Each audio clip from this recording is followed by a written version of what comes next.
কড়াই গরম হলে তাতে সামান্য পরিমাণ তেল দিয়ে মুগ ডালটা একটু ভেজে নেব হালকাভাবে। দেখতেই পাচ্ছেন আমার ভাজাটা প্রায় হয়ে এসেছে। আজকে রান্না করব মাছের মাথা দিয়ে মুড়ি ঘন্ট। এবার আমি ডালগুলো ঢেলে নিয়ে তাতে মাছটা দিচ্ছি ভেজে নেবার জন্য। মাছটা আমি আগেই কেটে ধুয়ে পরিষ্কার করে নিয়েছিলাম। মাছটা আমি লবণ, হলুদ এবং সামান্য পরিমাণ মরিচের গুঁড়ো দিয়ে একটু ভেজে নিচ্ছি। হালকা মতো ভেজে নেব। নিয়ে এবার প্রেসারে ডালটা দিয়ে রেখেছি এবং মাছটা প্রেসারে দিয়ে দেব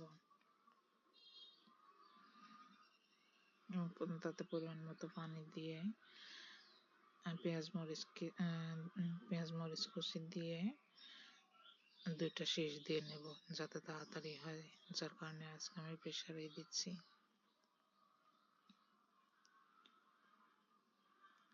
দেখতেই পাচ্ছেন এর সাথে আমি সামান্য পরিমাণ জিরা বাটা, পেঁয়াজ রসুন বাটা এবং আরও কিছু পরিমাণ মরিচ কুচি দিয়ে দিচ্ছি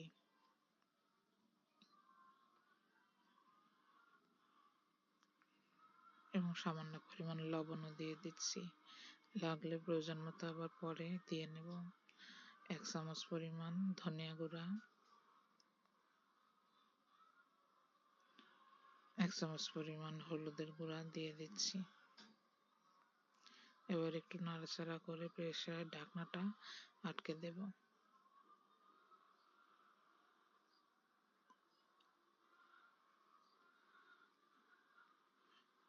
দেখতেই পাচ্ছেন 2 শীষ দেবার পর আমি নামিয়ে নিয়েছি এবং প্রেসারের ঢাকনাটা খুলে দেখিয়ে দিচ্ছি আমার মাছটাও সিদ্ধ হয়ে গেছে। এখন এটা তেলে দেব। কড়াইটা গরম হলে তাতে পরিমাণ মতো তেল দিয়ে নেব।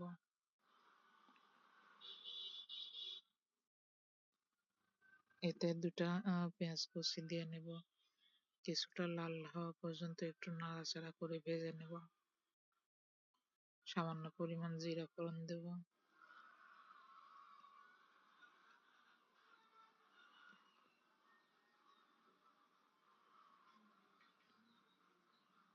পেঁয়াজটা লাল হয়ে গেলে এবার তাতে মশলা দেওয়া ডাল এবং মাছের মুড়ি ঘন্টটা ঢেলে দেব।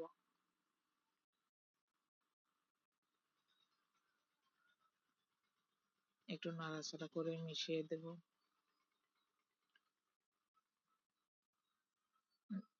দেখতেই পাচ্ছেন আমার মুড়ি ঘন্ট রান্নাটা প্রায় হয়ে এসেছে। এবার পরিবেশনের জন্য নামিয়ে নেব।